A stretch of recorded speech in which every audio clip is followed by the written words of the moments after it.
does it take any longer to go through a DIY divorce than it would working with an attorney, or what do you think about that?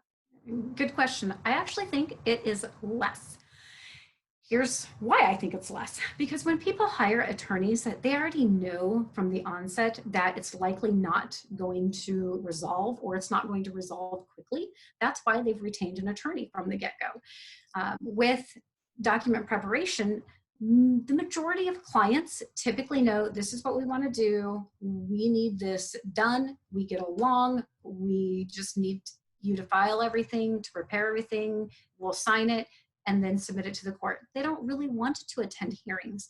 And so the majority of clients that do come for document preparation are generally amicable.